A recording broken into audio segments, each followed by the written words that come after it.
G'day, welcome back to the channel and thank you for joining me. So here we are, KSP 2. Aw, little lost Kerbal. It's alright buddy, they'll throw you a rope. Yes.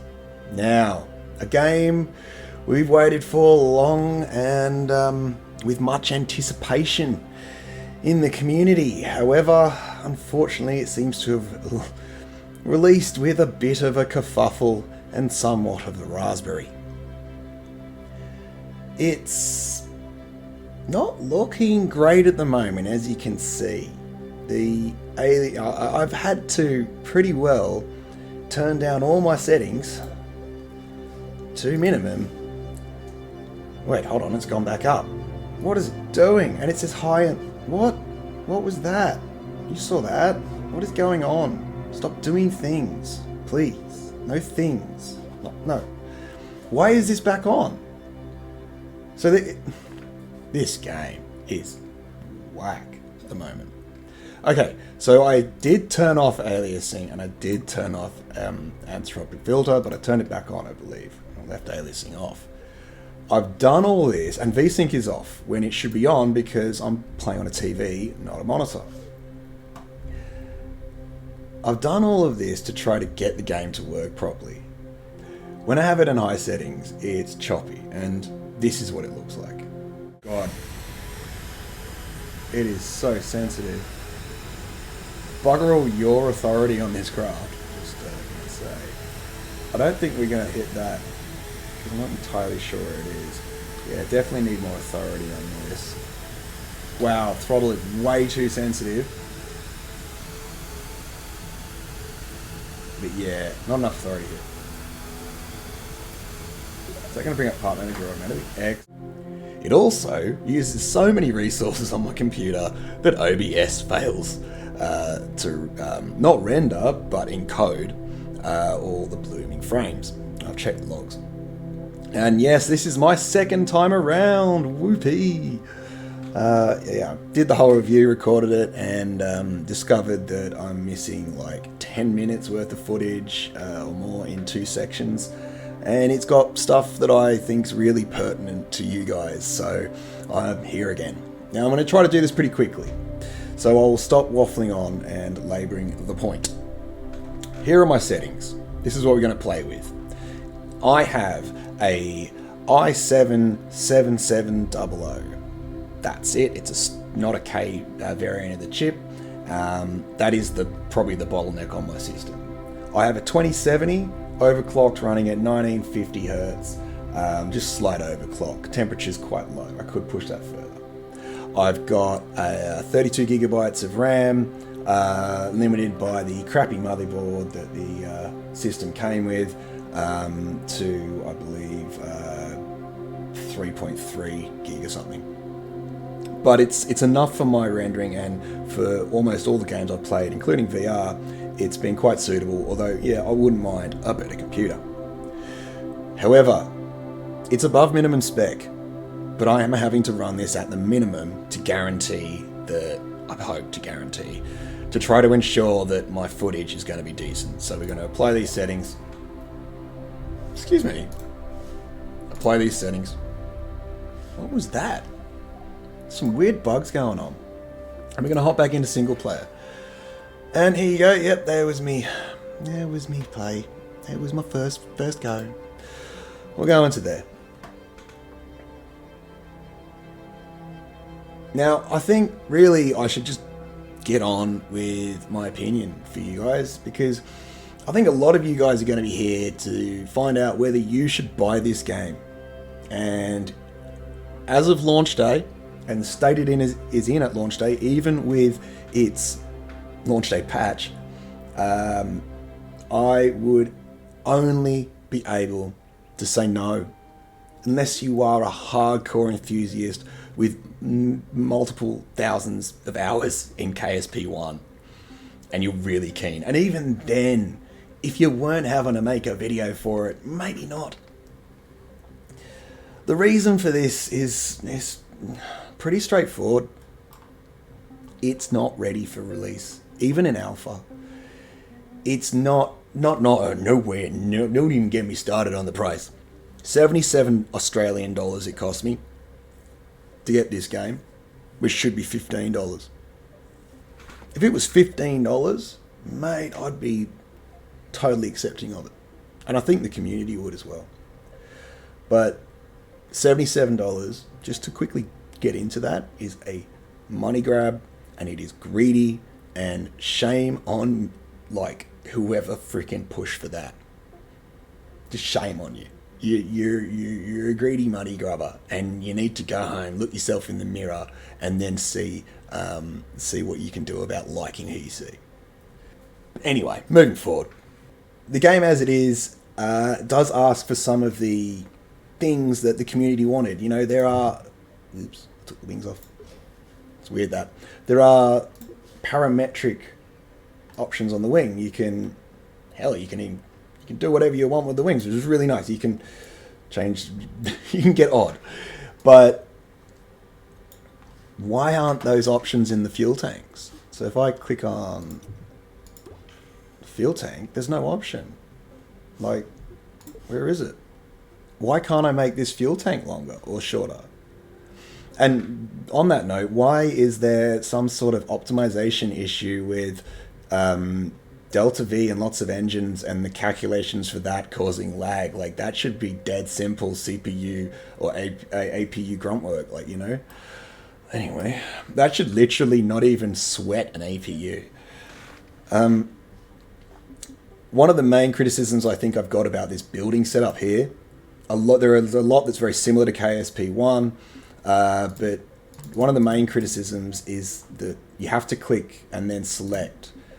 It'd be nice if there was a back and maybe you could middle mouse button to bring up the option, or middle mouse button would go back instead of cycling one way. You could cycle the other way and then bring up the option middle mouse button, or something like that. I don't know. But it is quite nice. There are some nice touches in here. The engineer's report's quite cool. The part manager is a bit different, but you can bring it up and it's like this menu format. Can I go to, say, my fuel tank, and if I empty it, right? Do you notice that the parts manager is not saying there's a problem with that? Yeah, me too. Right, okay, so there should have been an error brought up with that in the parts manager. In the engineer's report. We have a trip planner which has some issues. So if we select Kerbal Adjuna, right, we're on a one-way trip here, and that looks all fairly straightforward and probably is reasonably accurate. Does seem like a lot of Delta V, but anyway. If we do a round trip, for some reason, do you notice something very odd, especially in the middle there? Juna surface and Juna surface. So we've gone capture burn, orbital insertion, low orbital insertion, and then dropping down to the surface and landing. Which then costs exactly the same as taking off and getting back to a suborbital trajectory, which then you'd see the point I'm making. It's exactly the mirrored opposite. So it's not actually correct. Anyway, moving on, we have the Action Group Manager, which is very similar to the last one, as far as I can tell anyway. There are a few more options here, I think, but yeah, more or less similar. And we have our Kerbal Manager. And a quick note, this is an honorific title given to someone who passed away in the development of the game. You may be able to guess their name. And may they rest in peace. And I think that's quite a nice touch. You can go through your different options. So you got your tool selection, your translate, rotate part. So if I want to take this and, you know, make it sit high on the craft or low on the craft or whatever, I can do that. And I can bring them in, reorientate my... And they've also got rotate in there at the same time. Now, these are the options for your assembly. So I haven't had too much of a play with this, but is this... What is this? What is that? Is it like... I'm presuming this is for like deciding, you know, like when you would, in the original one, you would set root parts so you could sort of grab and build the, and save it as a subassembly. This might be something similar to that, where you are setting the root part, where you will grab it from, I guess. And the launch assembly, well, there's only one craft here. So I'm gonna, okay, I can't get rid of that. Oh, I probably could by just clicking that. And then you come to painting your craft. Now, I have seen someone comment. Okay, I'm very confused. I've been trying to take the color out of this to make it chrome, and it doesn't seem to be doing it. It's very odd. Down here, you got your center of thrust, center of mass, and center of lift. Now, I'll quickly demonstrate that the day one patch is actually incorrect. Parts. Okay. It states that if you dynamically sort of change the wing, and I think one of the greatest ways to do that would be like change the wing angle here, so most of it's up here, which would push the center of lift over to here or something, you know, pull back a bit by these little wings. So yeah, about that. It won't change it. As you've seen, it stayed there. However, if I come along and I close this, it does change it. So you don't actually have to exit and enter the VAB. Just, you know, don't know why they couldn't figure that one out. And Control Z, it's currently broken, we'll say. Currently fairly broken. Apart from that, that is the VAB. I mean, you know, yeah, let's go for a fly and not use this craft.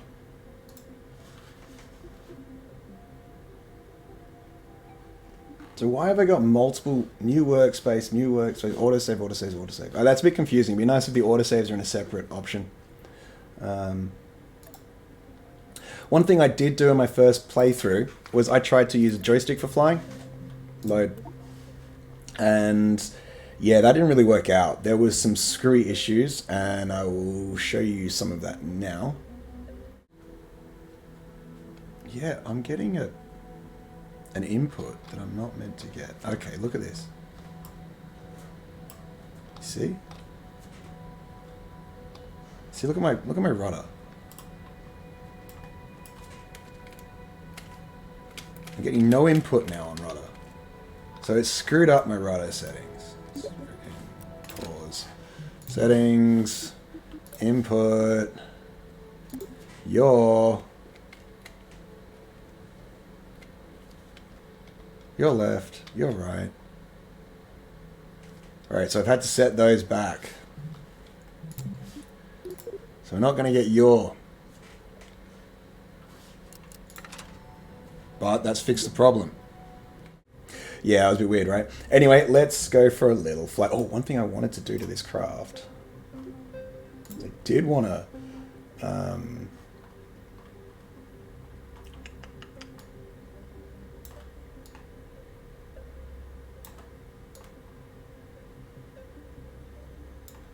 give them a little more control surface. Save... Wait, that's the auto... Oh my god. Save. What? So frustrating. Different, new things. I'm struggling. Alright, let's go.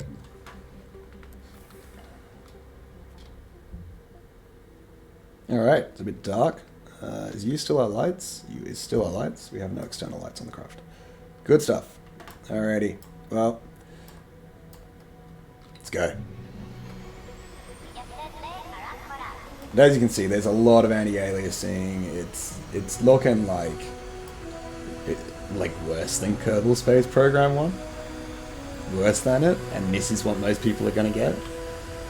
Did they look at the Steam, you know, hardware?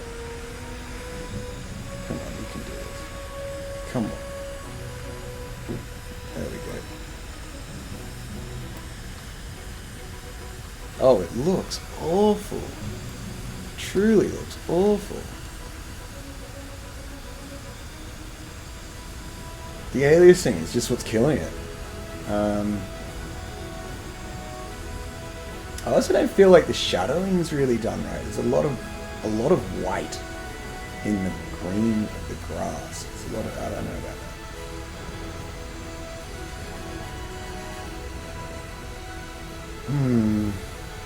I mean, what to say? What to say after that? I don't recommend it. If you're new to KSP, go and get KSP 1.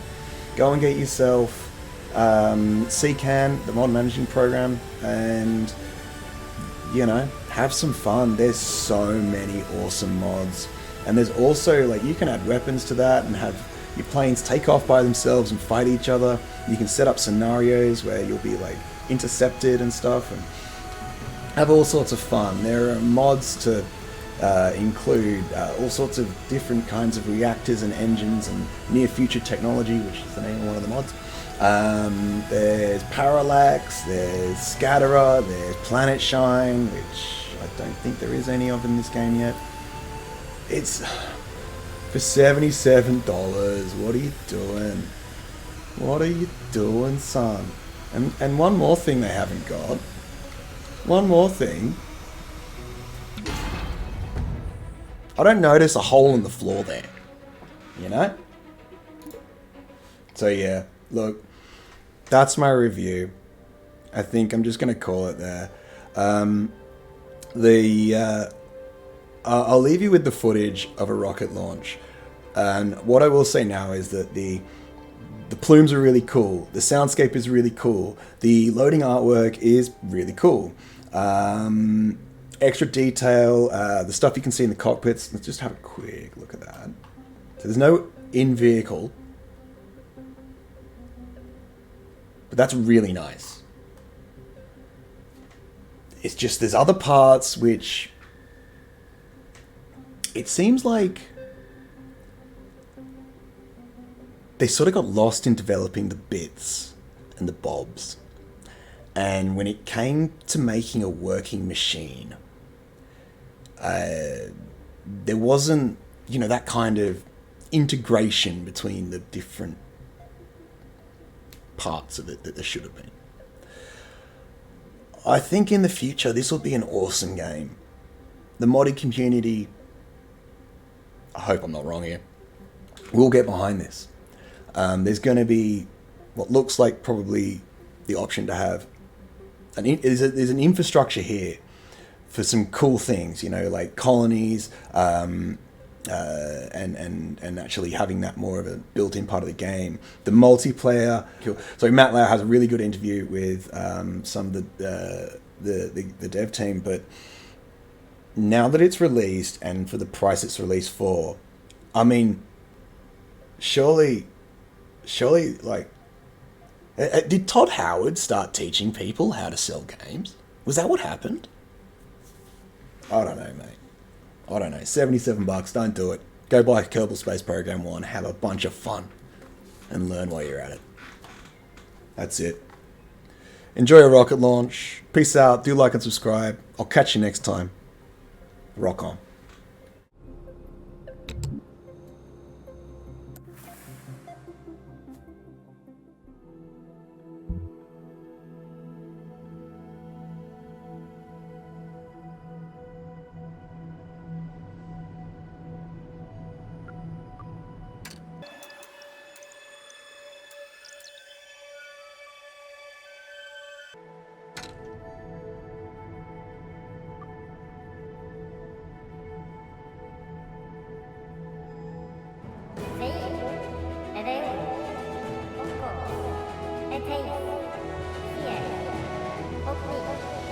Watch out!